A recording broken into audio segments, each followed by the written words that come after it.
자, 인사합시다. 안녕하십니까? 네, 반갑습니다. 오늘은 이제 3, 4월 핵심 이론, 3, 4월 핵심 이론 수업을 진행할 겁니다. 개강하는 날이고요.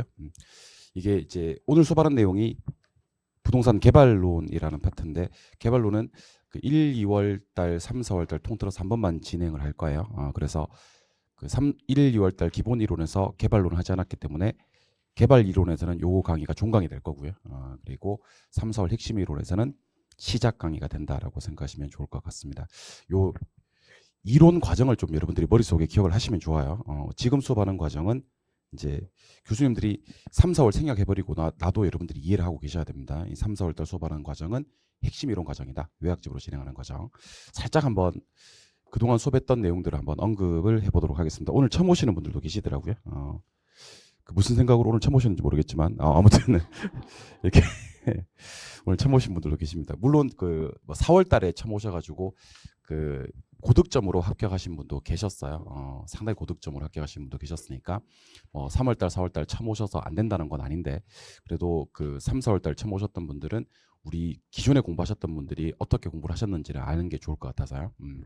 일단 그 10월 달부터 수업을 진행했었습니다. 10월 달부터 그리고 11, 12월 달에 한번 수업을 진행했었고 1, 2월 달에 한번 수업을 진행했었고 지금 이제 3, 4월 달에 수업을 진행하고 있고 5, 6월 달 뭐 요 이후 과정은 이제 어차피 앞으로 진행이 될 거니까 그 5월 달, 6월 달부터는 이제 기출 과정입니다. 기출. 물론 이제 요 편제 자체가 이론 과정으로 편제를 볼 수도 있겠지만 5월 달, 6월 달 기출 과정은 철저하게 문제풀이 과정입니다. 사실은 기출 문제풀이 과정. 3, 4월 달이 요약집으로 수업을 진행하는 핵심 이론이라고 그랬습니다. 그죠? 핵심 이론. 1, 2월 달에 수업 진행했던 게 기본 이론입니다. 기본 이론. 그래서 처음 공부하시는 분들은 그냥 기본 이론 해버리면 몇 월 달에 진행된 강의인지 잘 모르더라고요. 그래서 기본 이론. 그 다음에 10월 달에 진행된 게 개념 이해. 개념 이해. 그 다음에 11, 12월이 개념 완성. 개념 이해, 개념 완성 이렇게 3개월 진행을 했었고요. 그다음에 1, 2월 달에 기본 이론, 기본서로 수업하는 과정이 진행이 되었었습니다. 그리고 이제 지금 3, 4월 달 핵심 이론에 와 있는데 상당히 중요한 분기점이 아닌가라는 생각이 들어요. 왜냐하면 3, 4월 달은 이제 문제풀이 전에 마지막으로 수업을 진행하는 과정이다라고 생각하시면 돼요. 그래서 3, 4월 카톡 온 것 같아요. 그 3, 4월 달에 이론 정립이 좀 되지 않으면 5월 달, 6월 달 문제풀이 가서 갑자기 놀라는 경우나 애를 먹는 경우가 상당히 많습니다.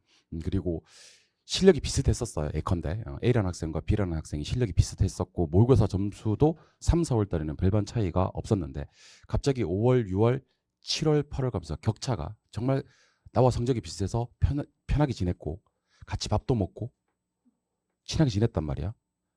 절친이었단 말이야. 근데 갑자기 5월, 6월 이후에 모의고사에서 갑자기 A라는 학생은 점수가 막 70점씩 나와버리고 B라는 학생은 점수가 비슷했었는데 그 자리에 머물러 있는 경우가 많이 있습니다. 그러니까 점수 상승폭이 달라지는 경우가 있을 수 있다는 겁니다. 그게 바로 얼마나 이론 과정을 튼튼하게 공부했느냐의 차이점입니다. 사실은 지금은 이렇게 이론을 좀 확실하게 하신 분이랑 그렇지 않으신 분이랑 별 차이가 없어요. 뭐 걔도 고만고만하고 실력이 나도 실력이 고만고만한데 이론이 탄탄하게 되어 있는 분들은 나중에 점수 상승폭이 상당히 클 수 있다 하는 생각을 하셔야 되는 겁니다. 그래서 3, 4월 달 핵심 이론에서는 어떻게 보면 문제풀이 전에 하는 마지막 이론 정리 과정이다 라고 생각하시면 되고 사실은 요약집으로 수업하는 과정이 상당히 좋은 과정입니다.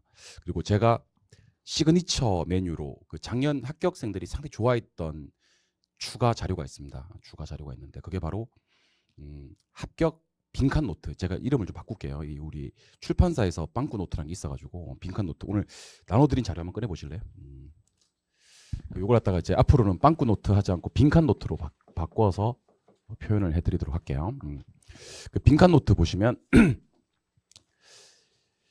이게 이제 이론을 정립하는데 상당히 좋은 자료입니다. 그래서 오늘부터 이 시간부터입니다. 이 시간부터 공부하실 때는요. 공부하실 때는 따로 뭐 이렇게 공부하지 않으셔도 좋고요. 빈칸 노트를 3번 정도 반복하시면 돼요. 그냥 다른 거 필요 없어. 그냥 빈칸 노트만 3번 반복하시면 되고 그 지금 받으신 빈칸 노트 있죠? 이 빈칸 노트는 공부하실 때 그 옆에 요약집을 안 두고 공부하셔도 됩니다. 그러니까 요 교재 하나로 그냥 끝내셔도 된다는 겁니다. 아시겠죠? 우리가 보통 이제 추가 자료를 공부하실 때는요. 공부하시다가 좀 안 되면 기본서 보고 오고 요약집 보고 오고 이렇게 했었지 않습니까? 그죠? 요거는 그렇게 가지 않아도 된다. 왜냐하면 자 보시죠. 왼쪽에 뭐가 있죠? 정답이 있잖아. 왼쪽에 정답이 있으니까. 그래서 예를 들어 볼게요. 좀 이따 배울 건데 부동산 개발에는 어떤 것들이 있냐면 건설공사를 수행하거나 뭐 형질을 변경하는 방법으로 토지를 조성한다. 아니면 건축물을 건축한다. 대수선한다. 리모델링한다. 용도 변경한다. 공작물을 설치한다. 이런 것들이 다 개발에 포함이 됩니다. 그러면 개발에서는 중요한 게 그게 아니라는 얘기입니다. 개발에 어떤 것들이 포함되는 게 중요한 게 아니라 개발에서는 딱 집어서 무슨 파트는 제외된다. 시공 파트는 제외된다. 그게 핵심이라는 거죠. 무슨 말 이해하셨습니까?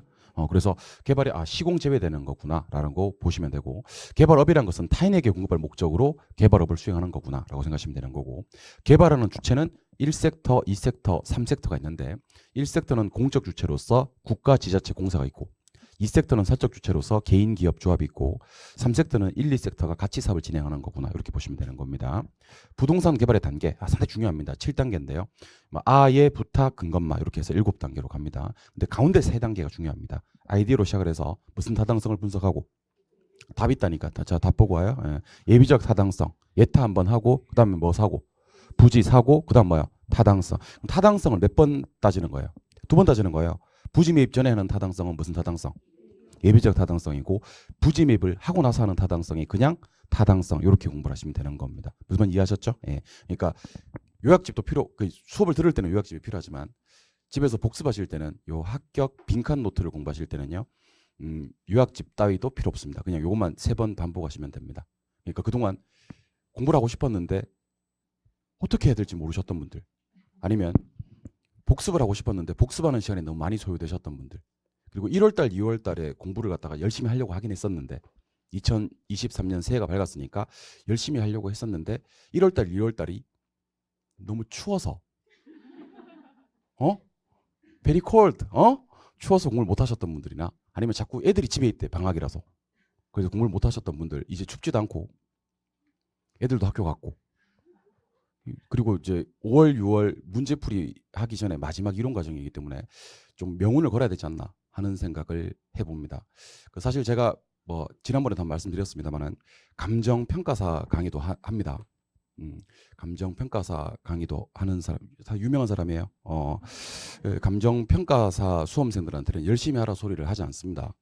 왜 하지 않냐면 다 열심히 해요 그냥. 저렇게 열심히 하다가는 큰일 날 것 같은데 좀 걱정이 돼요. 그래서 뭐라고 하냐면 야 너 잠은 자가면서 해 그렇게 얘기를 합니다. 응? 야 너 밥은 먹어가면서 해 그렇게 얘기를 합니다. 근데 우리 수험생들은 너무 밥을 잘 먹고 너무 잘 드셔 보면 그리고 잠도 너무 많이 푹 주무신 것 같아 오늘 보니까 컨디션도 너무 좋아 보이고 그래서 사실은 제 입에서 그 3, 4월 달에는 적어도 그러니까 제가 아까 말씀드렸죠. 요 시기를 잘 보내야지 나중에 문제풀이에서 탄력을 받으실 수가 있다. 사실은 막판에 와서 저한테 하는 얘기들이 많이 있습니다. 선생님 아무리 열심히 해도 점수가 안 올라요. 점수가 안 올라요 하시는 분들은 제가 말은 못하지만 그분한테 말은 못하지만 그 이론 공부하실 때 너무 이제 이론 공부를 좀 게을리하지 않았느냐. 이 토대가 없는 겁니다. 기초가 없는 겁니다. 기초가 없는데 아무리 쌓아 올려봤자 사상 누각이 될 수밖에 없다라는 얘기를 드려봅니다. 그러니까 조금 3, 4월 달에 우리 마지막 느낌 그러니까 7, 8, 9, 10월 달에 우리 공부하는 느낌이 있거든요. 그때 진짜 열심히 해요. 그때는 또 발등에 불 떨어지면 열심히 하긴 해. 그때 느낌으로 3, 4월 달 한번 보내보자 하는 생각을 하셨으면 좋겠고 이 공인중개사 공부는 사실 정신을 재무장하고 또 재무장하고 하는 것이 상당히 중요합니다. 왜냐하면 아까 제가 다른 자격증 공부를 얘기 드렸는데 다른 자격증 시험은 왜 학생들이 열심히 공부를 하냐면요. 그게 걔들의 전부고 걔들의 진로고 걔들의 어떤 앞으로의 삶의 방향이 결정되는 시험이다 보니까 정말 열심히 합니다. 근데 우리 공인중개사 시험은 물론 이걸 가지고 자격증을 꼭 따서 내년에 중개업을 하겠다. 아니면 이걸 먹고 살겠다 하는 분들도 있습니다만은 50%가 넘지 않아요. 그러니까 뭐 한번 따나 볼까 하는 분들도 계시고 그다음에 자기도 모르게 남편이 등록을 해버렸어 학원에. 야 너 내일부터 학원 가야 된다. 뭐 이렇게 그래서 이렇게 자발적이 아니라 이렇게 자의적이 아니라 타의에 의해서 공부하는 경우도 꽤 많이 있습니다. 그러니까 아빠 엄마가 공부를 하다가 자꾸 떨어지는 거야. 아빠가 공부하다가 와이프한테 너 한번 해볼래? 해서 했는데 또 떨어지고 이렇게 한 3, 4년 보내다가 그래도 이제 자녀분한테 너 지금부터 공부 한번 해봐라 이렇게 해서 이렇게 전가되어서 기착되는 경우도 꽤 많이 있고 그렇습니다. 그러니까 자의가 아니라 타의에서 공부하는 경우도 많고 하다 보니까 조금 이제 3, 4월달 요 시기를 좀 중요하게 보내지 않는 경우가 좀 많이 있는 것 같습니다. 요 시기를 좀 중요하게 보내셨으면 좋겠다. 그래서 제가 만든 합격생들이 정말 좋아했던 자료예요. 합격생들이 정말 극찬했던 그런 자료입니다. 사실은 제가 작년에 약속했던 게 요거는 올해부터는 돈을 받고 책으로 만들어서 드리겠다라는 얘기를 했었는데 아직까지는 제 계좌 사정이 괜찮습니다, 여러분들. 그래서 괜찮아. 그래서 아직까지는 괜찮아서 이걸 갖다가 또 올해 저기 감정평가사 강의도 하게 돼서 거기서 또 돈을 좀 받았어요, 제가. 많이 받았어. 많이 받아가지고 얼마 받은지 궁금해? 친해지면 얘기해줄게. 안 친한 사람한테 내가 어디서 얼마 받고 이런 얘기를 할 필요가 없는 거니까. 자, 아무튼 그래서 요거 올해도 제가 요거는 모든 수험생들이 다 볼 수 있게끔 제가 프린트로 제공을 할 거니까요. 받을 때마다 이렇게 그 계속 반복해서 보시면 좋을 것 같고 공부하시다가 답을 모르겠을 때는요. 답을 끝까지 안 보고 해야 됩니까? 답을 봐도 됩니까? 봐도 됩니다, 여러분들. 봐도 돼. 여러분들 뭐로 가도 서울만 가면 됩니다. 10월 28일까지 요 내용을 알기만 하면 돼요. 답을 갖다가 처음에는요. 오히려 차라리 답 있는 파트를 갖다가 먼저 보시는 것도 저는 추천합니다. 요런 부분이 주안점을 두는 거구나 하고 대신에 접어서 나중에는 답 없이 한번 궁극적인 목표는 정답 없이 모든 빈칸을 메워본다라는 걸 목표로 한번 해보시기 바랍니다. 알겠죠? 총 몇 번? 3번만 보시면 됩니다. 3번만 보시면 되고 더 보는 건 말리지 않겠습니다. 근데 덜 보는 건 안 돼. 3번. 그래서 그 인사로 아침에 이제 저기 엘리베이터 앞에서 만났습니다. 자주 만나더라고. 만났으면 안녕하세요. 뭐 이렇게 식사하셨어요. 그렇게 인사 안 하셔도 됩니다. 안녕하니까 왔겠지. 식사는 했겠지. 내 배를 보라고 식사를 했겠지.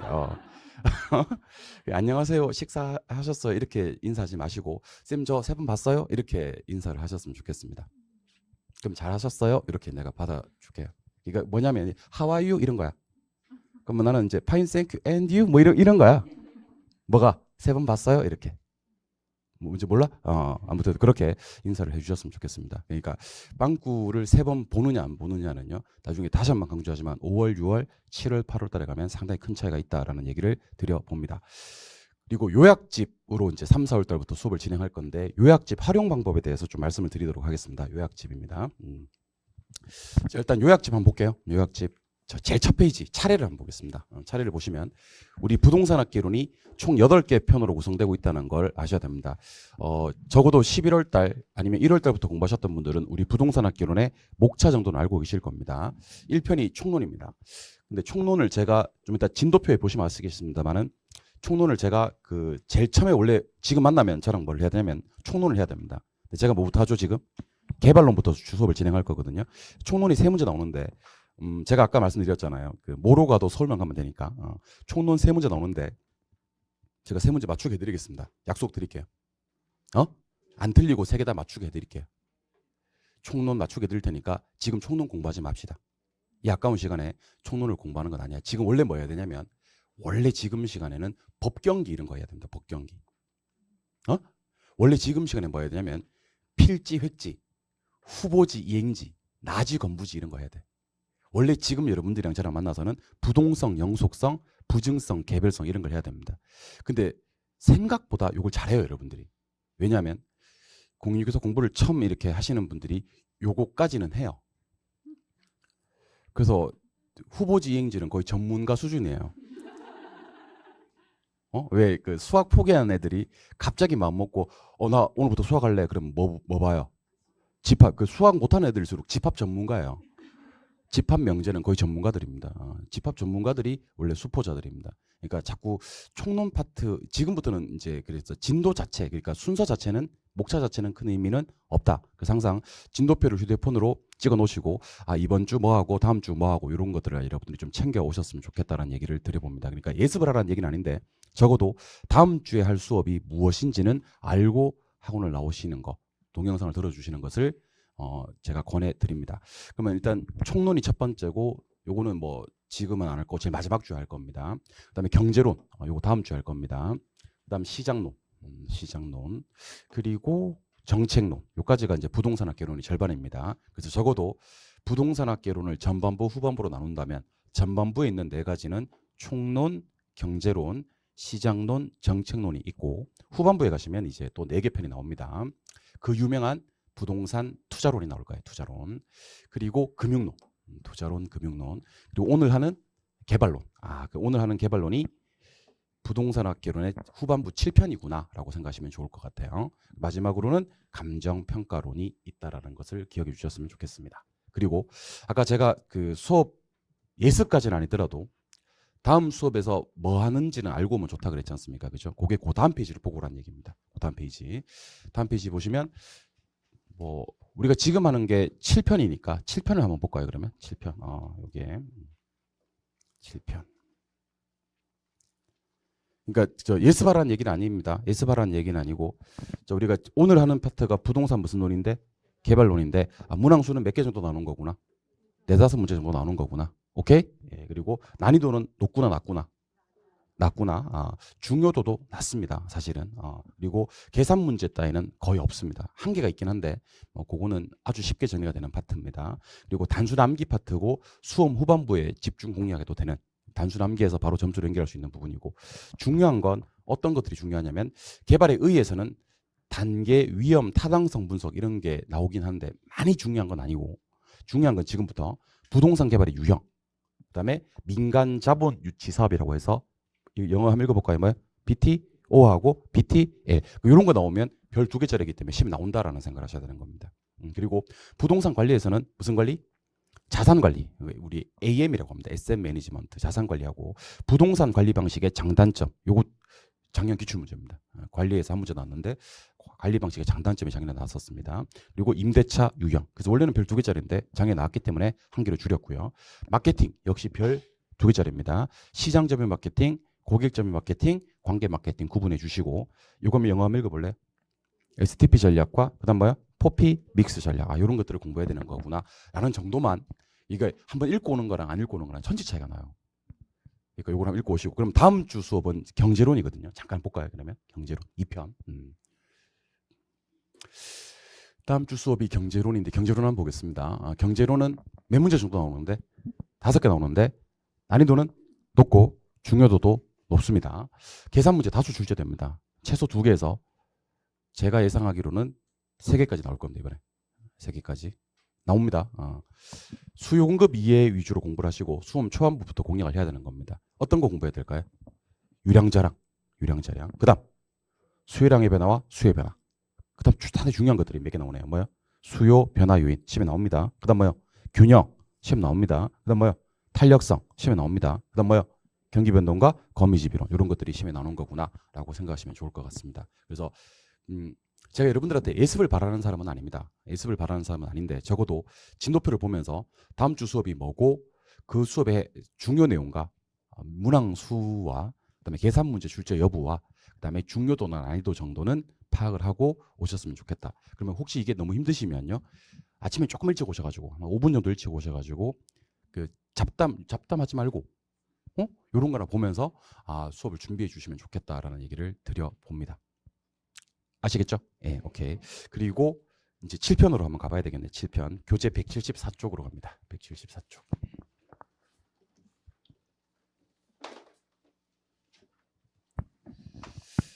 요약집 활용 방법입니다. 자, 오늘 수업하는 내용이 부동산 개발이라는 파트인데 공부를 하다 보면 이런 거 있습니다. 잠깐 한번 제가 몇 개 좀 보여드릴게요. 이것만은 꼭이라는 게 있습니다. 이것만은 꼭. 오케이? 이것만은 꼭. 이것만은 꼭 기억해야 될 내용들만 얘기를 합니다. 그러니까 어떤 파트에서 이것만은 꼭이 있다면 걔는 지나치지 말고 꼭 한번 정리를 해 주시자라는 내용입니다. 오케이? 요약집 활용 방법입니다. 나중에 다 보면 좋은데 혹시 다 볼 시간도 없고 하면 이것만은 꼭이라도 좀 봐달라는 얘기입니다. 아시겠죠? 그러니까 얼마나 효율적이야. 그러니까 수업할 때 위의 내용들이 필요하긴 한데 결과적으로는 이것만은 꼭만 보시면 된다는 겁니다. 그리고 공인중개사 시험 특히 부동산학 개론에서는 좀 중요한 게 이런 겁니다. 잘 보세요. 상향여가라는 것과 하향여가라는 것을 비교해야 됩니다. 그러면 시험 문제가 어떻게 나오냐면 상향여가를 실컷 설명해 놓고 이걸 하향여가라고 나옵니다. 하향여가를 실컷 설명해 놓고 이걸 상향여가로 나옵니다. 리카르도의 차익지대설을 실컷 설명해놓고 이걸 마르크스의 절대지대설이라고 합니다. 버제스의 동심원 이론을 실컷 설명해놓고 이걸 호이트의 선형 이론이라고 합니다. 부동산 개발의 위험의 종류가 세 가지가 있거든요. 법률적 위험, 시장 위험, 비용 위험이 있는데 법률적 위험이 뭐고 시장 위험이 뭐고 비용 위험이 뭔지를 vs versus에서 비교를 좀 해주셔야 되는 겁니다. 그러니까 vs 나오는 것들은 길을 쓰고 또 열심히 보셔야 되는 겁니다. 요약집 공부하시면서 주안점을 두셔야 될 두 가지는요. 이것만은 꼭 하고요. vs versus 요 부분만 열심히 보셔도 사실은 요약집 활용은 상당히 많이 하고 계시는 거다라고 생각하시면 좋을 것 같습니다. 알겠죠? 나는 시간이 좀 남고 공부할 시간이 이제 많이 허락되는 부분들은요. 다 보시면 좋을 것 같고 수업 듣고 다 복습하시면 좋을 것 같고 시간이 정말 없다. 나는 때려주기도 시간이 없다. 없대. 시간이 없대. 하루에 2시간밖에 없대. 근데 합격은 꼭 해야 되는데. 이번에 떨어지면 쫓겨난대. 근데 공부할 시간 없대. 근데 그런 수험생들한테 막 이렇게 아니 공부할 시간도 없으면서 왜 공부를 하는 거예요? 집에 가세요. 함부로 하세요. 이렇게 얘기를 하면요. 회사에서 쫓겨나는 거야 나는. 이게 여러분들 이게 여자분들도 많으시지만 저기 남자들의 삶이 참 그래요. 더러워도 참아야 되고요. 하고 싶은 말이 있어도 할만, 하안. 이까지 올라와 막. 그러면 밥 먹을 시간도 없겠네. 막 하고 막 이까지 올라온다고. 근데 참아요. 참고 그러면 이것만은 꼭이라도 좀 보세요. 이렇게 하는 거지. 적응하는 거예요. 적응하는 거. 먹고 살기 힘들어. VS라도 꼭 보세요. 이렇게 얘기를 하는 겁니다. 아시겠어요? 예, 그래서 시간이 너무 없는 분들을 위해서 만든 거니까요. VS하고 이것만은 꼭은 확실하게 좀 정리를 하셨으면 좋겠다. 사실은 그럼 쌤, 그럼 이것만은 꼭 하고 VS만 있으면 되지. 앞에 게 왜 필요하지? 앞에 게 선행 학습이 돼야 그것들이 이해가 되기 시작할 겁니다. 그러니까 당연히 전체 내용을 확인하는 게 좋습니다만은 안 되시면 이것만은 꼭 VS라도 열심히 좀 보셨으면 좋겠다. 그리고 제가 상당히 많이 받는 질문 중에 하나가 있어서 그 질문에 대해서 답변을 좀 드리도록 하겠습니다. 여기가 아니구나. 오케이. 자, 쌤 제가 오늘 수업을 처음 듣는데 핵심 이론 수업이 처음이에요. 이렇게 하시는 분들이 계십니다. 요분들은요. 이게 3, 4월 달에 태어나서 저를 처음 보시는 분들. 핵심 이론이 처음이신 분들은요. 일단 제가 정해 드릴게요. 개념 2의 개념 완성을 보지 않습니다. 개념 2의 개념 완성을 보지 않고 기본 이론을 예습으로 동영상으로 선행학습을 하고 요 핵심 이론을 보면 효과가 큽니다. 그래서 기본 이론이 선행학습이 돼야 되는데 혹시 아까 말씀드렸잖아요. 뭐가 없대? 시간이 없대. 나는 이거 하고 나오는 것도 정말 땡볕을 내서 나오는 거래. 이걸 갖다가 기본 이론 들을 시간이 없대. 그러면 우리가 이제 흔히 수투감이라고 합니다. 수투감. 수요 공급. 경제론에 있습니다. 그다음에 투자. 감정 평가. 요 세 개 파트만이라도 요 세 개는 핵심 이론으로 바로 들어오기는 상당히 힘든 파트입니다. 사실은. 그래서 요 세 개만이라도 이 수업이 다음 주에 진행이 되면 요 파트를 기본 이론에서 먼저 강의를 선행학습하고 오시고 수업을 들으셨던 분들은 아무 문제가 없어요. 그냥 원래대로 따라오시면 됩니다. 예습 없이 그냥 따라오시면 되고 그냥 빈칸 노트만 한 3번 정도 반복해서 읽으시면 되는 겁니다. 아시겠죠? 예, 그러니까 1, 2월 달 선행학습을 하고 오는 걸 원칙으로 하시고요. 그다음에 도저히 시간이 안 되시는 분들은 수투감이라도 요거는 방법이 없습니다. 하고 선행학습을 동영상으로 하고 수업을 따라오시면 좋을 것 같다는 얘기를 드려봅니다. 요거는 되셔야 됩니다. 그리고 3, 4월 달 핵심 이론 수업은요. 일단 전제 조건은 제 수업을 최소 이론 수업을 한 번 이상 들었다는 전제하에서 수업을 진행하도록 하겠습니다. 그러니까 혹시 제가 특정 단어에 대해서 좀 생략을 하고 가더라도 그건 여러분들이 늦게 오신 만큼 그건 이해를 해주셔야 되는 겁니다. 쌤 이거 이해 안 된다고 다 설명해놔라 그러면 안 되는 겁니다. 아시겠죠? 예, 그러니까 과정이란 게 있기 때문에 핵심 이론 과정에서는 어느 정도 수업은 한 번 정도는 들었다라고 생각하고 따라오시면 좋을 것 같습니다. 쌤 난 처음 하는데 기존에 수업 들으셨던 분들 한 번 이상 들었다는 전제하에서 수업을 따라오라 그러면 내가 너무 힘에 부치지 않을까요? 라고 걱정하시는 분들이 계신데 제 수업을 1회 이상 들으셨던 분들도 비슷합니다. 응? 그분들 막 월등히 뛰어나고 막 위화감 조성될 만큼 막 그러지 않습니다. 아시겠죠? 그리고 간혹 이제 이런 사람들이 계십니다. 이렇게 대답 잘하는 사람들이 있던데 나는 대답 잘하는 분들 보면 좀 신기하더라 하시는 분들이 계신데 대답 잘하시는 분들은요 제 수업을 1회 이상 들은 게 아니고 6회 이상 근데 농담까지 다 하는 분들이야. 이분들은 그 작년에 수업을 들으셨거나 이제 재작년부터 수업을 들으셨던 분들. 저하고 형 동생하고 지내는 사람들이 있어요. 학원에서 VIP로 이렇게 매년 뭐 이렇게 우리 학원 VIP라고 생각하시고 너무 거기서 이제 위화감이라든지 그런 걸 느끼지 않았으면 좋겠다라는 얘기를 드려봅니다. 그리고 오늘 처음 오시는 분들이 계시는 것 같아서 부탁 말씀을 좀 드리면 이게 그 제가 항상 그런 얘기를 좀 합니다. 이렇게 그런 얘기를 조금 합니다. 사실은 그 우리 수험생 중에서 이제 작년에 합격하신 분이 계셔요. 재작년이구나. 이제 1년 지났으니까 재작년에 합격해서 이제 중개업을 하기 때문에 뭘 잘 모르지 않습니까, 그죠? 근데 이분이 이번에 그 성북동에 건물 하나를 갖다가 그 전속으로 그 물건을 받은 거예요. 받았습니다. 250억, 250억짜리. 예. 그 수수료 3억, 수수료 3억짜리, 예. 3억짜리 한 건하면 3억이야. 3억짜리 받아서 막 이렇게 혼자 전전긍긍하고 계시더라고. 그러니까 손님을 못 붙이는 거지. 그래서 내가 소개시켜줬어요. 손님 붙일 사람 소개시켜줬습니다. 그래서 이쪽에서 3억 받고 이쪽에서 3억 받으면 6억 받을 거 아니야. 가만히 있지 않을 거라. 내가 소개시켜주겠는데. 그러니까 아무리 이제 중개 환경이 힘들고 뭐 그렇다 하더라도요. 그렇게 솟아날 구멍은 있는 것 같고 실제로 또 이렇게 제가 지난주에 있었던 일을 하나 소개드리면 그 지방에서 중개업 하시는 분인데 이제 서울 물건을 맡은 거예요. 지인 물건을 갖다가. 근데 서울에 그게 없잖아요.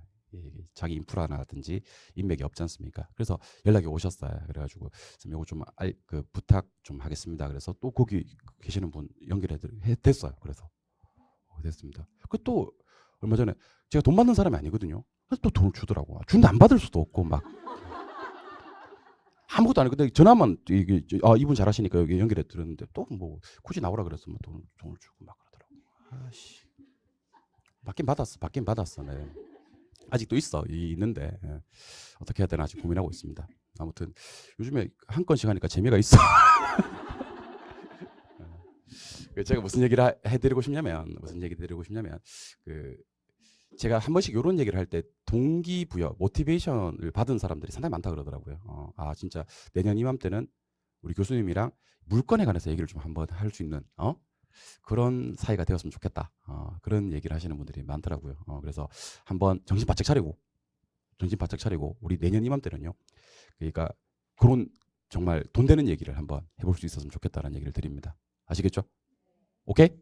그러니까 이게 그 잘하는 사람들은 괜찮아요. 잘하는 사람들은 어느 분야에든지 간에 상위 10%는 먹고 사는 세상입니다. 상위 10% 안에 드시면 돼. 중개사 시험은 한 2, 30% 안에 드시면 되고 그 안에 들어가서 또 상위 10% 안에만 드시면 됩니다. 그럼 여러분들은 평생 먹고 사는 거 걱정 안 하셔도 됩니다. 아시겠죠? 자, 우리 그래서 한번 열심히 저는 좀 이렇게 안타깝습니다. 이렇게 제가 잔소리 하나만 더 할게요. 이렇게 공부를 하실 때 너무 아슬아슬하게 공부를 하시는 분들이 계십니다. 이 개론 60점 이렇게 막 이렇게 민법 60점 이렇게 아슬아슬하게. 그래서 컨디션 좋으면 합격하고 시험 당일날 컨디션 나쁘면 불합격하고 이렇게 스릴은 있지. 시험 쉽게 나오면 합격하고 절대평가 시험이니까 시험이 쉽게 나오면 좀 합격을 하고 그의 시험이 좀 어렵게 나오면 불합격하고 저는 왜 그렇게 공부를 하는지 모르겠습니다. 좀 멋있잖아요. 컨디션이 나빠도 합격할 수 있는 건 멋있잖아요. 시험이 좀 어렵게 나와도 합격할 수 있는 건 멋있잖아요. 저는 좀 그랬으면 좋겠습니다. 조금 남게 약간 압도적으로 점수를 좀 냈으면 좋겠습니다. 그래서 뭐 개론 한 75점, 민법 80점 나온다. 그러면 컨디션 나빠도 합격하거든요. 시험이 좀 어렵게 나와도 합격하거든요. 근데 사람들 책을 보면요. 항상 이런 게 적혀 있어요. 이렇게 공법 40, 뭐 이게 다 적어놨더라고. 공시세 60, 중개 80, 이렇게 돼 있어. 이 책 보면 그 플러스 해가지고 이것도 계산 하나 봐. 180, 나누기 3, 60 이렇게 해가지고 합격 이렇게 축 합격 이렇게 적어놓더라고. 이렇게 짜서 공부하시면 정말 스릴은 있어요. 이렇게 스릴은 있고 이렇게 좀 이렇게 뭐라고 해야 되죠? 긴장감? 그런 건 있는데 자격 시험은 이렇게 한번 실패하시면 그 다음에 1년을 갖다가 한 번 더 투자해야 되는 그런 상황이기 때문에 그 기회비용도 기회비용이지만 그 중개업에서 1년의 경력을 버리시게 되는 겁니다, 여러분들. 그러니까 굳이 그렇게 하지 않아도 되지 않느냐. 좀 남게 한 8월달, 9월달쯤 가면 합격할 것 같다는 느낌이 확실하게 오게끔 그렇게 공부를 하셨으면 좋겠다는 얘기를 드려봅니다. 제가 최근에는 합격생을 많이 만났을 거 아닙니까, 그죠? 작년에 합격한 학생들을 많이 만났는데 고득점을 하신 분들 얘기를 들어보면 한 7월달, 8월달쯤에는 합격 감이 온대요. 그래서 집에서 물었을 때 어떻게 잘 되고 있어? 그러면 잘 돼. 이렇게. 합격할 것 같아요. 뭐 될 것 같아. 이렇게. 멋있잖아요. 응? 7, 8월 달에 가족이 묻습니다. 공부 잘 돼? 그러면 안 돼, 안 돼. 막. 응? 합격할 것 같아. 그럼 그런 걸 왜 묻고 있어? 안 그래도 열받아 죽겠는데 막 그렇게 하고 괜히 엄한 애들 잡고 막 숙제했어? 막 그러고 막 그렇게 애들 잡고 그러면 안 되지 않습니까? 그러니까 이왕 공부하시는 거 조금 남게 조금 여유 있게 그렇게 학습 운영을 해나갔으면 좋겠다라는 얘기를 드려봅니다. 아시겠죠? 예. 그래서 제가 뭐 여러 가지 프로그램도 준비하고 있으니까 여러분들 공부하시는데 전혀 무리가 없게끔 특히 3, 4월 달은 목표를 갖다가 제가 상당히 슬림하게 단순화시켜서 말씀드렸지 않습니까? 유학지 보실 때 뭐하고 뭐 해라? 그거 전에 그거 전에 다음 주 수업할 내용에 목차 아까 저기 까먹고 그거 까먹었어. 벌써 까먹었어. 그거 보고 그 다음에 이것만은 꼭 VS 보고 그 다음 마지막으로 빈칸 노트 3회도 상당히 단순하지 않습니까? 다음 주에 할 거 미리 한번 보고 5분만 투자해도 된다 그랬습니다. 그죠? 그리고 복습하시고 싶다면 이것만은 꼭 VS 한번 보시고 그 다음에 빈칸 노트 3번 빈칸 노트 3번도 답을 보면 된다 안 된다? 이런 게 세상에 어디 있냐고. 너무 쉽지 않나요? 이렇게 하면 합격을 한다고. 그거 3번 보고 이러면 합격을 한다고. 그러니까 한번 그 작은 그 차이가 하루하루가 모이면 정말 무서워요. 그 작은 차이가 반드시 고득점 합격을 만들어낼 수가 있다. 그래서 목표를 합격으로 목표로 하지 말지 뭐. 이왕 공부하시는 거. 약간 고득점. 90점도 필요 없어. 한 72.5? 70. 나도 남는 거 없어요. 70으로 합시다. 과목별로 다 70씩 목표로 해가지고요. 조금 남게 공부를 하셨으면 좋겠다. 그래서 시험 난이도와 본인의 컨디션 관계없이 합격할 수 있는 상황을 만들었으면 좋겠다는 얘기를 드려봅니다. 아시겠죠? 네, 그래서 한번 합심해서 열심히 한번 해봅시다. 열심히 한번 해서 합격을 한번 만들어 보시기 바랍니다. 아시겠죠? 오늘 제 얘기를 듣고 또 마음이 또 많이 움직여서 공부 앞으로 남은 기간 좀 열심히 정말 적극적으로 열심히 해서 합격을 많이 하셨으면 좋겠습니다. 여러분들 절대평가 시험에서는요. 지나치게 합격생이 많이 나오는 학원들이 하는 그런 경우가 있습니다. 여러분들. 지나치게 합격생이 적게 나오는 경우가 있고 그러니까 저는 분위기라고 생각합니다. 기세 기운이라고 생각합니다.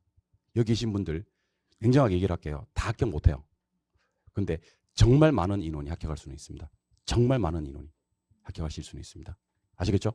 여러분들 합격 많이 하면 특히 개론 점수 잘 나오면 저도 좋습니다. 여러분들 제 어깨에 약간의 힘이 실리는 겁니다. 사실은 어깨에 힘을 실리는 겁니다. 그러면 회사와 만나도 대표 이사를 만나도 당당한 거지. 나를 어떻게 하겠어? 자르겠어? 어떻게 하겠어? 내가 다 점수를 만들고 합격을 시켰는데 근데 여러분들이 합격을 많이 못하고 점수가 안 나오고 그러면 대표님 만나면 90도로 인사해야 되는 거예요. 오셨습니까? 가십시오. 오셨습니까? 이렇게 해야 되는 겁니다. 아시겠어요? 예, 여러분들이 제 어깨에 날개를 달아주는 사람이다 하는 생각을 좀 하셨으면 좋겠습니다. 홀몸이 아니라는 거. 아시겠어요? 우리 딸내미 내년에 대학 갑니다. 공립대 갈 실력이 안 됩니다. 아시겠죠? 예, 대학 가니까 여러분들 대학 보내야 될 거 아니야? 그러니까 여러분들이 좀 많이 합격하셔서 제 어깨에 날개를 좀 달아주시기 바랍니다. 자, 그러면 부동산 개발론 한번 출발해 볼게요. 그 개발론이 사실은 유용합니다. 그 진도표도 항상 보시고 오늘 수업은 뭐예요? 개발론. 다음 수업이 뭐예요?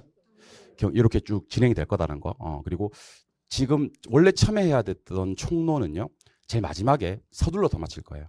서둘러서 마치고 이걸 왜 서둘러서 마치냐면 5월달, 6월달에 진행되는 기출 과정에서 이 파트를 갖다가 좀 집중적으로 볼 겁니다. 그래서 사실 총론은 이론 파트보다는요 문제풀이 하면서 같이 정리하는 게 훨씬 더 효율적입니다. 그래서 이게 또 제가 만든 거예요. 사실은 원래는 다 총론 하거든. 지금 후보지행지 한다고 잘 알고 있는데 후보지행지 심지어 오늘 수업 안 나온 분도 계십니다. 왜냐하면 후보지행지 할까봐.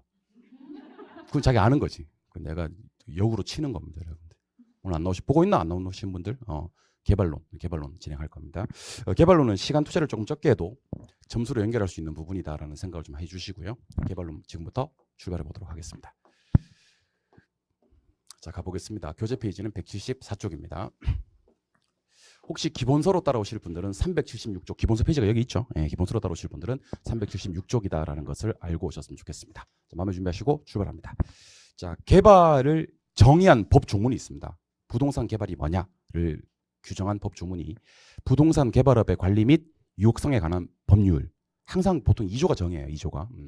2조에서 부동산 개발이란 다음 항목의 어느 하나에 해당되는 행위를 말한다라고 되어 있습니다. 그래서 이 개발에 어떤 것들이 포함되는지는 공부할 필요가 없습니다. 이렇게 토지를 건설공사를 수행하거나 형질 변경의 방법으로 조성한다. 당연히 개발이고요. 건축물을 건축하는 거 당연히 개발입니다. 대수선 당연히 개발이고요. 리모델링 당연히 개발이고요. 심지어 용도 변경하는 것도 개발입니다. 공작물을 설치하는 것도 당연히 개발이고. 근데 개발에 어떤 것들이 포함되는지를 공부하지 마시고 법 조문에 있으니까 개발에서는 시공 파트를 제외하고 있더라 하는 것을 기억하시기 바랍니다. 그래서 개발은 시공이 제외되는구나. 콕 집어서 뭐가 제외되는지를 알고 계셔야 됩니다. 개발에는 시공이 제외된다. 그리고 개발업은 뭡니까? 그러면 타인에게 공급할 목적으로 부동산 개발을 수행하는 업을 말한다. 업은요, 타인에게 공급할 목적이어야 됩니다. 타인에게 공급할 목적. 두 가지를 좀 기억하시고, 여기 뭐 굳이 암기 코드가 작동할 필요는 없는데 암기 코드를 쓴다면, 자, 개발에는 시공이 제외된다, 이렇게 암기를 좀 해주시면 좋습니다. 그리고 뒤에 가시면 우리가 어떤 걸 배우시냐면 그 개별 공시지가라는 거 있어요. 개별 공시지가. 그리고 개별 주택 가격이라는 게 있습니다. 이거 한번 따라해 볼게요. 개별 공시지가, 개별 주택 가격. 그 사실은 표준지 공시지가와 표준주택 가격과 공동주택 가격은 다 국토교통부 장관이 공시를 하거든요. 결정 공시를 하는데 개별 공시지가와 개별 주택 가격은 시군구청장이 공시를 합니다. 시군구청장. 그래서 우리 부동산학개론 공부하시다가 이 개가 나올 때 두 가지를 좀 처리하실 게, 개발에는 뭐가 제외되더라? 시공이 제외되더라. 요거 하나랑, 개별 공시지가랑 개별 주택 가격은 누가 공시하더라? 시군구청장이 공시하더라. 요건 하나는 기억을 하시면 좋을 것 같습니다. 그래서 저 따라 한번 해보세요. 암기 코드예요. 암기 코드까지는 아닌데 암기 코드입니다. 개시 제외, 개시군구청장. 그렇게 암기하시면 됩니다. 그래서 공부하시다가 공부 좀 잘 안 되고 그럴 때는 이런 개시 제외 뭐 이렇게 한번 이런 개시군구청장 이렇게 한번 해봐요. 찰지네요. 좋아요. 또 이런 개시군구청장 이렇게 개별은 시군구청장이 공시한다는 것과 개발에는 시공이 제외된다. 개시 제외, 개시 제외 한번 하시면 좋을 것 같습니다. 아시겠죠? 예, 좋습니다. 개발의 주체, 공적 주체가 있고요. 사적 주체가 있고 제3섹터가 있습니다. 공적 주체는 1섹터라고 합니다. 1섹터. 사적 주체는 2섹터라고 하고, 1섹터 세 가지는 알고 계셔야 됩니다. 국가, 지자체, 공사. 특히 이제 LH가 앞에서 배우셨죠? 예, 뭐예요? 한국토지주택공사. 한국토지주택공사는 기업이긴 하지만 공공기관이기 때문에 공적 주체로 들어갑니다. 공적 주체로. LH 공적 주체입니다. 2섹터 사적 주체는요, 개인기업조합입니다. 개인기업조합. 그다음에 3섹터는 공동주체로서 민과 관이 함께하는 경우를 3섹터라고 합니다. 1과 2의 합이 3이니까 1섹터, 2섹터 플러스 된 게 3섹터입니다. 그래서 주로 그 공공은요, 행정적인 부분을 담당하고 민간은 주로 기술이라든지 자본을 담당해서 가치 사업을 진행하는 경우를 민관개발 또는 제3섹터 개발이라고 합니다. 시험에 나온 단어라서 좀 따로 기억하셔야 될 단어가 있는데, 자 보세요. 이거 말장난 아닙니다. 여러분 혹시 문제 풀다가 민간이 개발한다 그러면 이거는 몇 섹터? 2섹터 사적 주체 개발입니다. 근데 혹시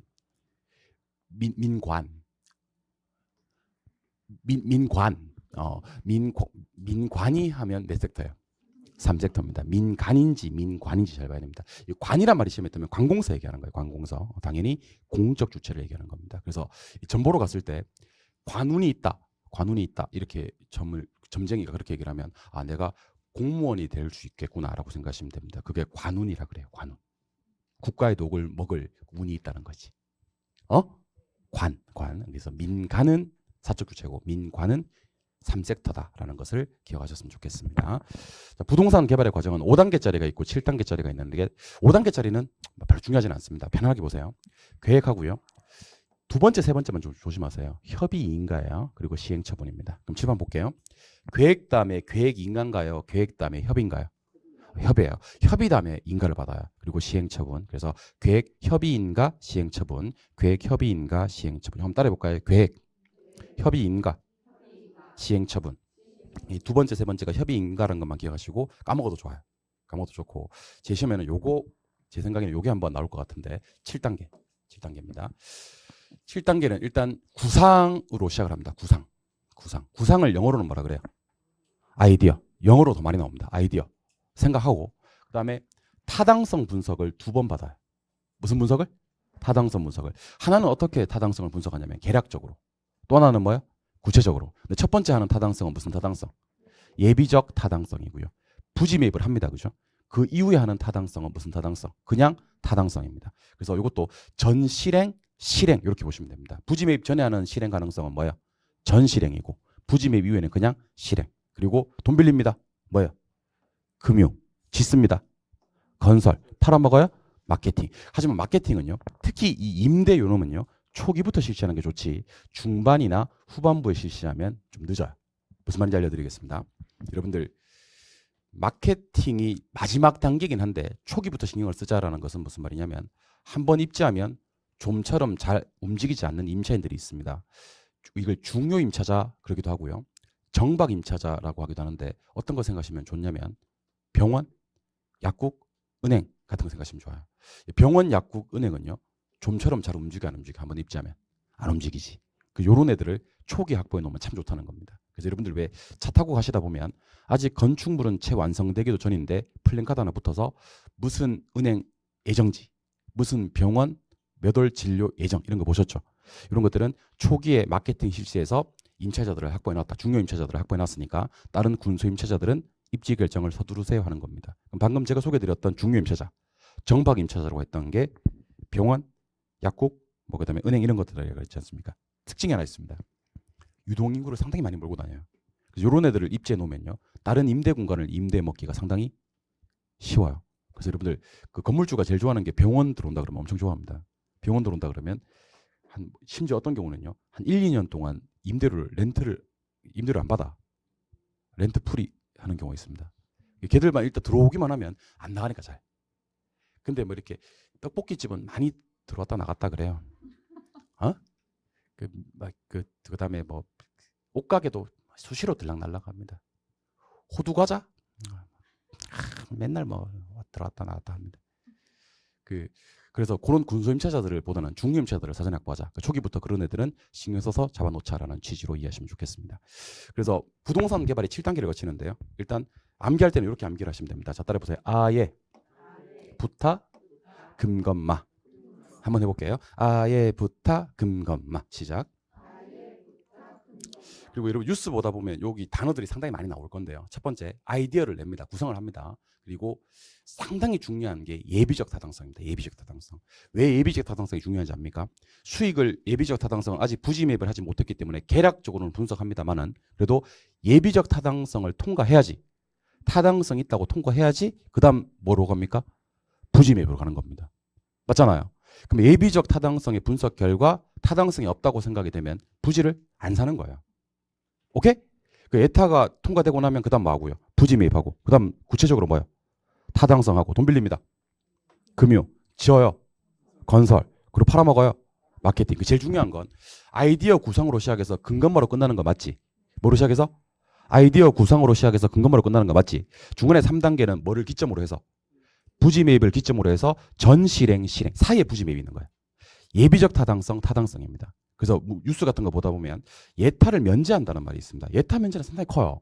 그러면 아이디어 했잖아요. 예타가 지금 방금 뭐 된다 그랬지? 면제. 그럼 바로 뭐 들어가는 거예요? 부지 매입을 하는 겁니다. 예타가 면제되면 바로 부지 매입을 하는 겁니다.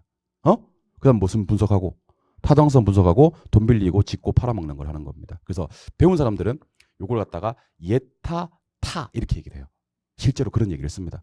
아시겠죠? 누가 예타 타 이렇게 얘기를 하면 아, 부동산 밥 좀 먹은 사람이구나라고 생각하시면 됩니다. 아이디어, 그다음 뭐야? 예타, 그다음 뭐야? 땅 사고, 그다음 뭐? 타, 그다음 뭐야? 근건마 이렇게 하시면 되는 겁니다. 그래서 아까 제가 요거 좀 보자 그랬으니까 한번 봅시다. 이것만은 꼭 부동산 개발의 7단계는 구상 아이디어로 출발을 합니까? 이걸로 시작을 해서 뭐로 끝납니까? 근건마로 끝이 납니다. 중간에 3단계는요. 뭐를 기점으로 해서? 부지 매입을 기점으로 해서 고전에는 무슨 타당성? 예비적 타당성. 그 이후에는 그냥 타당성입니다. 오케이? 그러면 예비적 타당성 아직 부지 매입을 사기 전이니까 어떻게 해요? 계략적으로만 타당성을 따지는 거라면 타당성 분석은 조금 더 구체적으로 타당성을 따질 수가 있을 거다. 부지 매입을 했으니까. 좋아요? 그리고 마케팅 활동은 중반부터 하시는 것은 바람직하지 않고 언제부터 해서 초기부터 해서 적어도 한번 입자면 좀처럼 잘 움직이지 않는 중요 임차자, 정박 임차자들은 잡아놓으실 필요가 있다라는 생각을 하시면 좋을 것 같아요. 되셨습니까? 예, 좋습니다. 계속 갈게요. 자, 부동산 개발의 위험. 시험 많이 나왔네요. 2728, 3132 이렇게 많이 나왔습니다. 그래서 시험에 나올 가능성이 상당히 높은 내용인데 부동산 개발의 위험에는 법 시비 위험이 있습니다. 암기할 때는 법으로 시비를 가려보자 하시면 되는데 잠깐 비교를 한번 해볼게요. 우리 뒤에 가시면 부동산 투자의 위험이라는 걸 공부하시게 될 거거든요. 부동산 투자의 위험. 종류는 5가지가 있습니다. 사금 법인유 이렇게 있습니다. 사금 법인유. 자, 사업상 위험이고요. 금융적 위험이고 법적 위험이고 인플레 위험이고 유동성 위험이고 그렇습니다. 제가 간단하게 한번 언급해 볼 테니까 대답 한번 해보세요. 공부하신 분들만. 시장 위험, 운영 위험, 위치적 위험. 쉬운 위치 합치면 무슨 위험? 사업상 위험. 부채 잘못 쓰게 되면 채무 불이행이나 파산의 위험이 커지는데 그거는 금융적 위험. 정부 정책이나 규제가 변하는 건 법적 위험. 그다음에 대출자가 고정금리 아니고 변동금리를 선호하게 만드는 건 뭐 때문이죠? 인플레 위험 때문이고 부동산의 가장 큰 약점이 원하는 시기에 처분해서 현금화하기가 어렵다. 즉 황금성이 낮다라는 건데 낮은 황금성 때문에 야기되는 위험이 유동성 위험이 되는 겁니다. 그래서 공부하실 때 일타 쌍피잖아, 그지? 부동산 투자의 위험에는 무슨 위험이 있고 사금 법인유 위험이 있고 지금은 부동산 투자의 위험입니까? 개발의 위험입니까? 개발의 위험에는 법 시비가 있다. 이렇게 공부하시면 일타 쌍피니까 같이 공부하시면 좋잖아. 투자 위험에는 사금 법인유, 개발의 위험에는 법 시비. 그럼 법 시비 한번 보죠. 법적 위험은요, 딱 2가지입니다. 하나는 공법적 위험, 또 하나는 사법적 위험. 공법적 위험은 이용 규제와 관련되는 위험이고요. 사법적 위험은 소유권 관계와 관계되는 위험입니다. 법률적 위험에는 무슨 위험과 무슨 위험이 있는데 공법적인 위험과 사법적인 위험인데 이 시험에 바꿔서 한번 나온 적이 있습니다. 어떻게 나왔냐면 소유권 관계가 공법적 위험이고 이용 규제가 사법상 위험이다 이렇게 나온 적이 있어요. 상식적으로 판단해 보겠습니다. 이용 규제는 어디서 배우냐면 이용 규제는 주로 부동산 공법에서 배웁니다. 부동산 공법. 어디서? 국토의 계획 및 이용에 관한 법률, 건축법, 주택법 이런 데 가면요. 뭐는 되고 뭐는 안 되고 이런 이용 규제를 배우시게 된다고. 그러니까 당연히 이용 규제가 공법이고 소유권 어디서 배우죠? 소유권은? 민법에서. 소유권 어디서 배운지 모릅니까? 소유권은 민법에서 배웁니다. 민법 어디서? 물권법에서 배웁니다. 총칙에서 배운다고? 총칙에서는 대리 배우는데? 조건과 기한 배우는데? 그러니까 이 물권법에서 소유권을 배우지 않습니까? 민법은 대표적인 사법이에요. 소유권은 사법, 이용 규제는 공법. 근데 주로 법률적 위험이라고 하면 공법을 얘기하는 거예요, 사실은. 그럼 법률적 위험 부담 줄이기 위해서는 조금 비싸더라도 이용 계획이 확정된 토지를 구입하는 게 좋습니다. 그럼 거꾸로 묻겠습니다. 이용 계획이 확정된 토지를 구입하는 것은 법 시비 중에서 어떤 위험을 줄이기 위한 거다? 법률적 위험 부담을 줄이기 위한 거다. 이렇게 공부하시는 거예요. 이해하셨어요? 하나 더 해볼게요. 시장 위험은 좀 중요하니까 좀 이따 하도록 하고 비용 위험 보겠습니다. 비용 위험. 자, 개발 기간 중에 추가적으로 비용이 더 들어간다. 이걸 비용 위험이라 그래요. 비용이 들어가는 걸 위험이라고 하지는 않고요. 원래 예상했던 비용보다 추가적으로 더 들어가는 것을 비용 위험이라고 합니다. 그래서 여러분들 요거는 알고 계셔야 중개업 하시는 분들 알고 계셔야 됩니다. 단군 일의 최대 재건축 사업이 둔촌주공입니다. 올림픽 파크포레?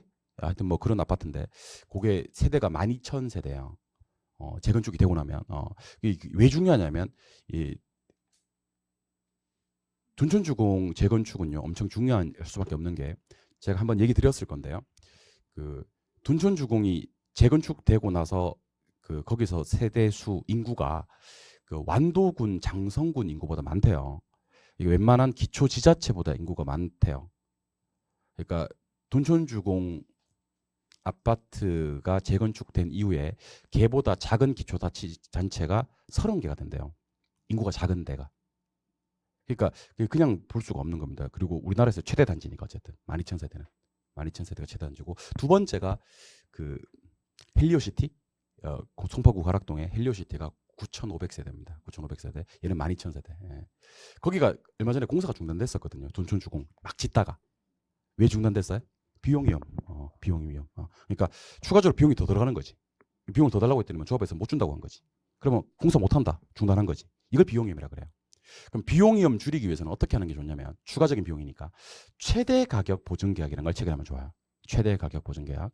최대 가격 보증 계약은 제목 보셔서 아시겠지만 실무에서는 이걸 뭐라고 부르냐면 책임 시공이라고 그래요. 뭐라고요? 책임 시공 먼저 알려드릴게요. 야, 너 이 사업 얼마 하면 완성할 수 있을 것 같은데? 라고 시공사한테 물어봤어요. 시공사가 10억이요? 그래요. 그래서 그 부동산 이제 개발하려는 놈이 이렇게 얘기를 하는 겁니다. 아니 그러지 말고 중간에 비용이 더 들어갈 수도 있잖아. 그건 당연하죠. 그러면 이 개발 사업을 완성할 수 있는 최대 가격을 한번 제시해봐라 하는 거예요. 그랬더니 얘가 12억이요? 이렇게 얘기를 하는 겁니다. 오케이 콜. 12억 줄 테니까 더 이상 나한테 돈 달라고 하지 마. 12억에 네가 책임지고 끝까지 시공해. 중간에 어떤 사고가 발생하더라도 이게 최대 가격 보증 계약입니다. 이 사업을 완성할 수 있는 최대 가격을 제시하게 한 뒤에 더 이상 추가적인 비용 부담을 하지 않겠다는 계약을 최대 가격 보증 계약이라고 합니다. 그럼 최대 가격 보증 계약 한번 맺고 나면 더 이상 추가적인 비용 부담은 있음 없음? 없음. 비용이 줄어듭니다. 근데 치명적인 단점이 있습니다. 시공사가 바보가 아닌 이상 처음부터 사업비를 낮추겠다 높이겠다? 높이겠다. 왜냐하면 그 계약 맺고 나면 추가적인 비용 청구를 할 수가 없으니 처음부터 건축비가 상승된다는 사업비가 상승된다는 단점이 있습니다. 그럼 거꾸로 묻겠습니다. 부동산 개발의 위험에는 무슨 위험이 있는데? 법시비 위험이 있는데 이용 계획이 확정된 토지를 구입하는 것은 법시비 중에서 어떤 위험 줄이기 위해서고 법률적 위험 부담 줄이기 위해서고 최대 가격 보증 계약을 맺는 것은 어떤 위험 줄이기 위해서다? 비용 위험 줄이기 위해서다. 근데 부동산 개발의 위험 중에서 가장 유명한 또는 가장 중요한 위험은 여기 시장 위험입니다. 무슨 위험이요? 시장 위험. 자, 시장 위험 줄이기 위해서는 연구를 세 가지를 하는데 자, 한번 대답 한번 해보. 따라 한번 해보세요. 시장 연구, 시장성 연구, 흡수율 분석. 상당히 중요한 게 나왔습니다. 일단 저를 한번 보세요. 내가 어떤 지역에다가 아파트를 한번 짓고 싶어요. 개발업자예요. 개발업자인데 수요가 몇 개인지 공급이 몇 개인지를 봤어요. 수요가 몇 개인지 공급이 몇 개인지 봤어요. 근데 수요가 한 1000개 있고요. 공급이 한 800개 있어요. 누가 많아요? 수요가 많아요? 그러면 대답하세요. 수요가 많으면 매매가 될 것 같아? 안 될 것 같아? 될 것 같지. 개발만 하면 매매가 될 것 같지. 왜냐면 뭐가 많으니까. 수요가 많으니까. 근데 이런 경우도 있습니다. 수요는 1000개 있는데 공급이 1200개가 있습니다. 그럼 누가 더 많아?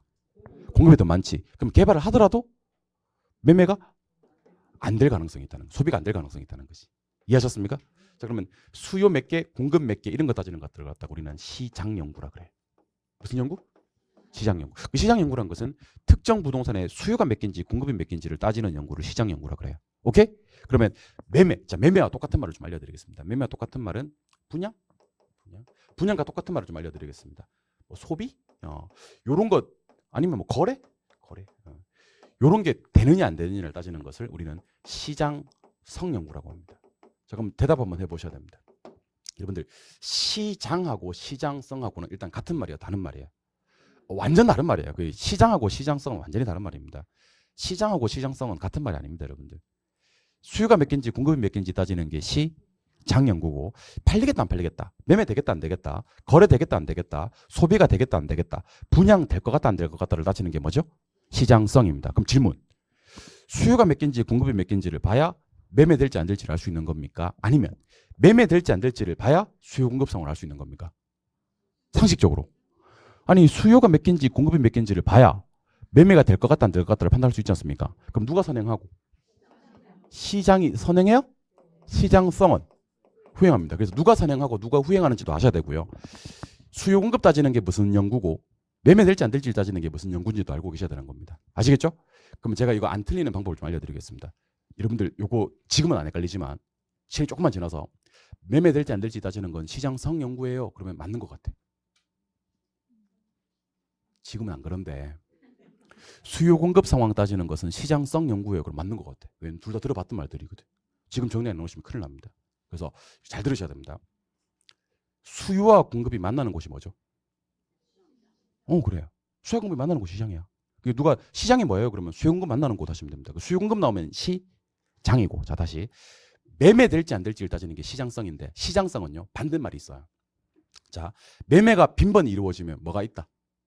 시장성이 있고, 매매가 잘 안 이루어지는 물건들도 있겠지. 걔는 뭐가 없다? 시장성이 없다. 매매되면 뭐가 있는 거고? 시장성이 있는 거고. 거래가 잘 안 이루어지는 물건들은 시장성이 없어요. 그럼 일반적으로 토지, 아파트, 상가, 공장 이런 것들은 빈번히 시장에서 거래가 되거든. 얘는 우리가 시장성이 있는 물건이다 그래요. 근데 교회, 사찰, 성당, 학교, 파출소, 동사무소, 시청, 구청, 도청은요 빈번하게 시장에서 거래되는 물건이 아니에요. 얘는 시장성이 없는 물건 그러기도 하고 비시장성 물건 그러기도 합니다. 시장성이 있다 없다 이렇게 판단할 수 있는 건 시장성이야. 오케이? 그러면 여러분들 한번 공부하는 방법입니다. 시장은 반대말이 없다니까. 그러니까 수요 공급이 만나는 곳은 시장이고 수요 공급이 안 만나는 곳은 비시장이고 그런 개념이 없다니까. 그 수요 공급 뭐야? 시장 끝.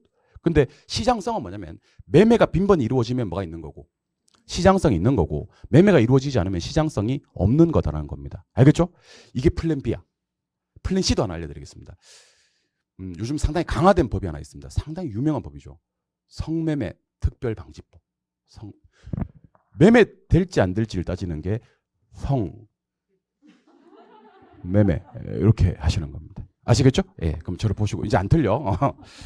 자, 좋아하는구나. 자, 수요가 몇 개, 공급이 몇 개 따지는 것은 시장이고 먼저 나중에 이걸 먼저 봐야지. 그러면 매매되는지 안 되는지, 거래되는지 안 되는지, 소비되는지 안 되는지, 분양되는지 안 되는지 따지는 게 시장성이고 얘는 후양합니다. 이걸 좀 구체적으로 보고 싶어. 그때 하는 게 그 유명한 유명합니다. 이거 흡수율 분석입니다.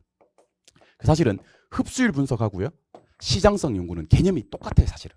그러니까 흡수율 분석은 잘 들어보세요. 2022년 작년이네요. 2022년 분당을 가보겠습니다.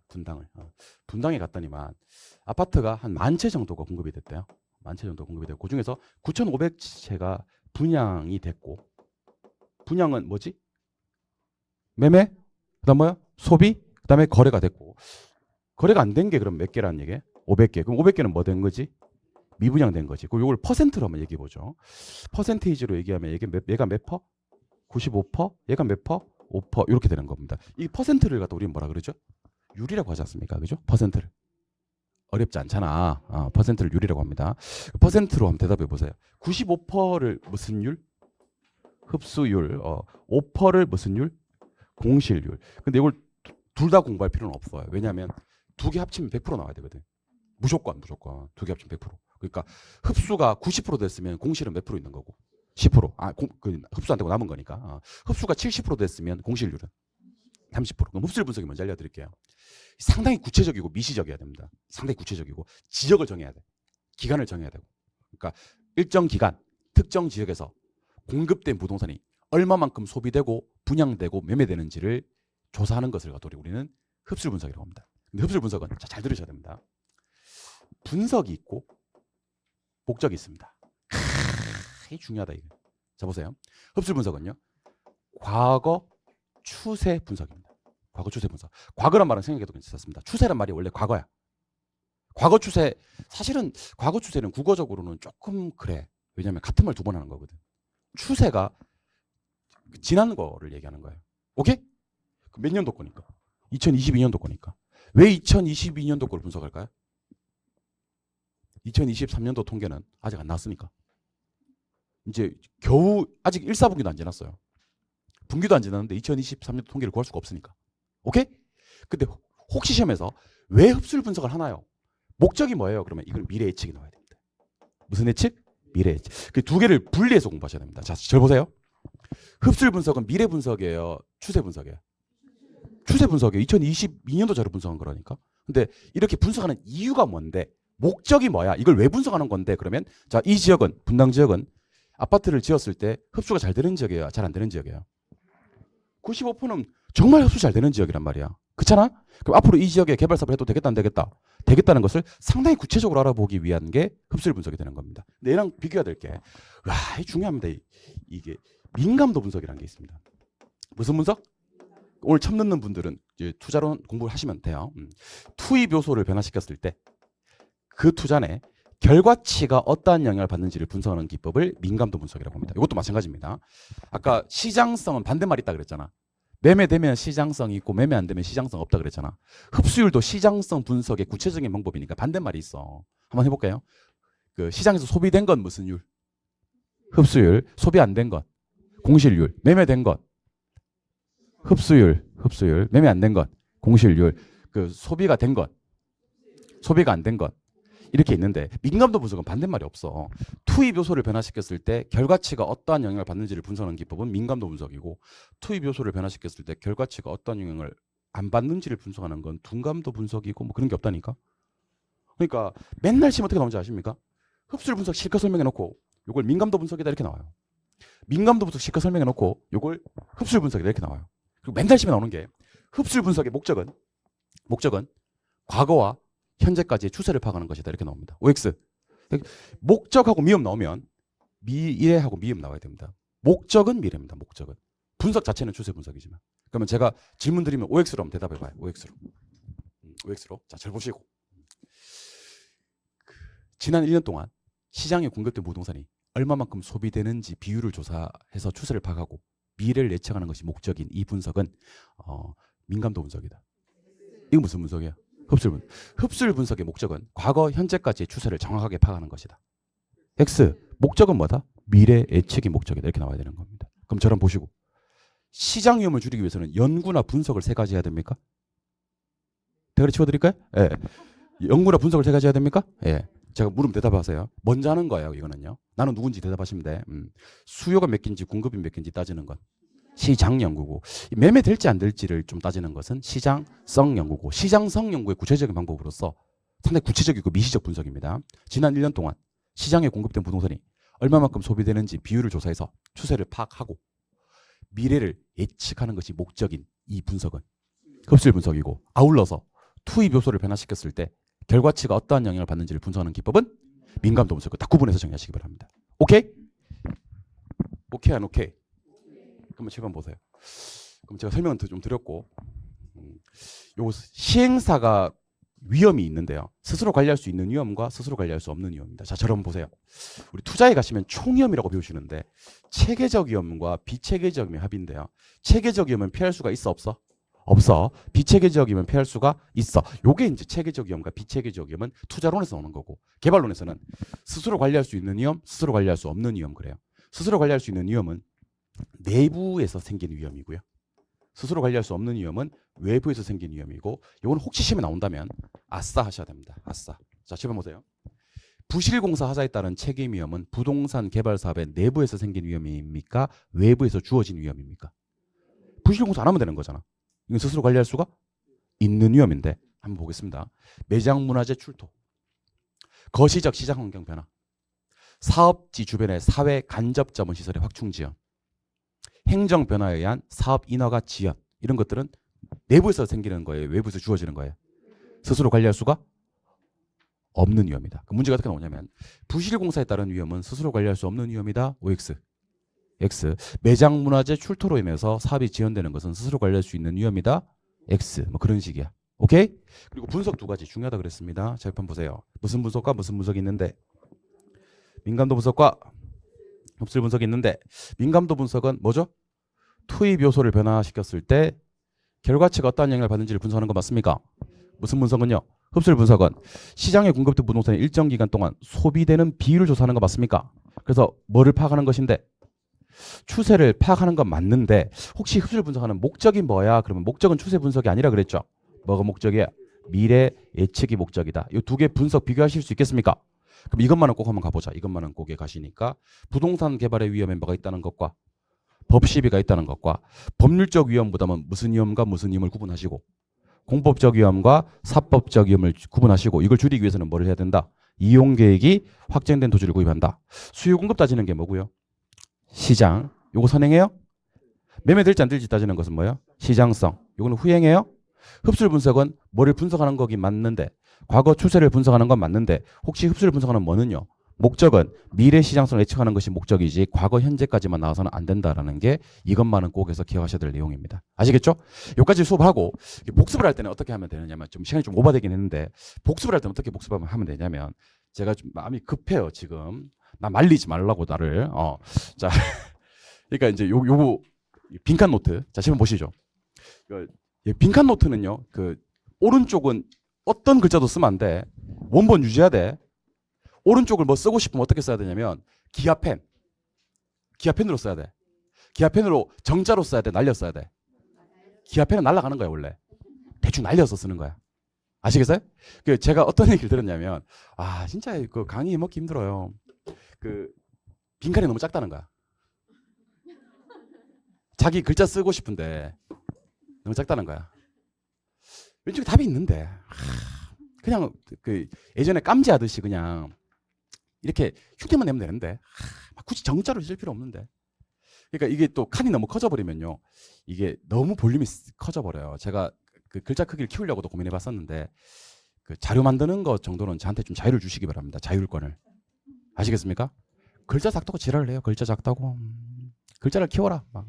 눈 아파 죽겠다. 막. 자료 만드는 건 저한테 자율권을 좀 주세요, 여러분들. 저 이렇게 만들게 좀 내버려 두세요. 갑니다. 자, 부동산 개발에는 뭐가 제외되죠? 시용이 제외됩니까? 개발업이라는 것은 누구에게 공급을 목적으로? 타인에게 공급을 목적으로 부동산 개발업을 수행하는 걸 말하는 거 맞습니까? 부동산 개발의 주체 중 공적 주체는 몇 섹터? 1섹터고 사적 주체는 2섹터고 그 다음에 3섹터는 무슨 섹터와 1섹터와 2섹터가 같이 사업을 진행하는 겁니다. 1섹터 누구 있습니까? 국가, 지자체, 공사 있었고 2섹터 누가 있었습니까? 개인, 기업, 조합이 있었습니다. 맞아요? 부동산 개발의 7단계 시작. 예, 부탁. 한 번 더. 예, 부탁. 금건마 이렇게. 근데 아예부터 근건마 중에서 뭘 알았으면 좋겠다는 거예요? 예비적 타당성 분석, 그다음 뭐요? 부지 매입, 그다음에 타당성. 요걸 좀 알았으면 좋겠다는 얘기입니다. 아시겠죠? 예. 부동산 개발의 위험에는 뭐가 있는데? 법시비가 있는데 법률적 위험 중에서 이용 규제는 무슨 측면에? 그렇지. 이게 공법. 소유권 관계는 사법. 법률적 위험을 줄이기 위해서는요. 이용 계획 확정 토지를 구입하는 게 좋습니다. 그러니까 여러분들은 제가 왜 제 자료 만드는데 입을 안 떼었으면 좋겠다고 얘기를 하냐면 이걸 어떻게 만드는지 압니까? 제가 그 네모 박스를 갖다가 컨트롤 C를 해요.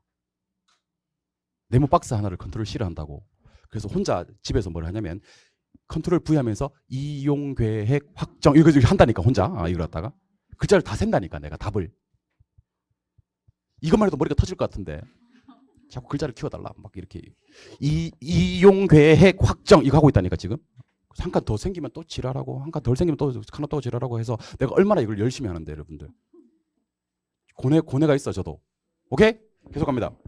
시장 위험을 줄이기 위해서는 연구 2가지와 분석 1가지를 합니다. 맞나요? 먼저 특정 부동산의 수요가 몇 개인지 공급이 몇 개인지 따지는 게 시장 연구. 틀리기 어렵다 이거 시장 연구. 이건 뭐예요? 선행하고 매매될지 안 될지 따지는 것이 시장성. 요거는 뭐예요? 구형합니다. 그리고 무슨 분석이 있는데 흡수율 민감도 아닙니다. 이거 흡수율 분석이 있는데 이거는 상당히 구체적이고 미시적 분석이에요. 오케이? 파악은 무슨 파악을 해서 추세를 파악해서 목적은 뭐가? 미래 예측이 목적입니다. 비용 위험 줄이기 위해서는 뭐를 해야 됩니까? 최대 가격 보증 계약이라는 걸 맺습니다. 이렇게 하면 무슨 위험 부담은 줄어들지만 비용 위험은 줄어들지만 사업비나 공사비가 증가될 수 있다는 단점이 있었죠. 기억나십니까? 그리고 분석 2가지 비교해야 되겠네.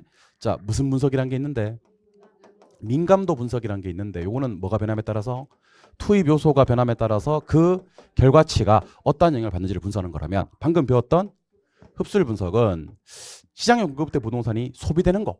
여기 소비 대신에 뭐 매매라고 써도 돼요. 분양 써도 되고 뭐 팔린다 안 팔린다 그런 느낌이 있으면 돼. 그래서 뭐를 파악하는 건데 추세를 파악하는데 목적은 미래 예측이라고 그랬습니다. 부실공사 이런 것들은 스스로 관리할 수 있는 내부 위험이고 이런 것들은 보니까 스스로 관리할 수 없는 외부 위험이 되는 겁니다. 무슨 말 이해하셨죠? 예. 요것만 3번 내가 한 건 빼고 혼자 스스로 3번 할 수 있었으면 좋겠습니다. 그리고 지금 내 답을 한번 보고 싶은데 답을 보는 것도 빼야 돼요. 그러니까 답 안 보고 하는 걸 3번 정도 해주시면 좋을 것 같습니다. 아닙니다. 답 보는 거 포함하겠습니다. 여러분 내가 오늘 좋습니다. 우리 협상합시다. 공부하기 싫으신 분들 협상합시다. 내가 답 보는 거 포함해서 3번. 나도 남는 거 없어 이제. 오케이?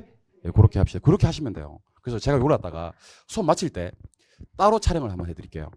따로 촬영을 해서 수업 마칠 때 제일 마지막 강좌에 붙여드리겠습니다. 오케이?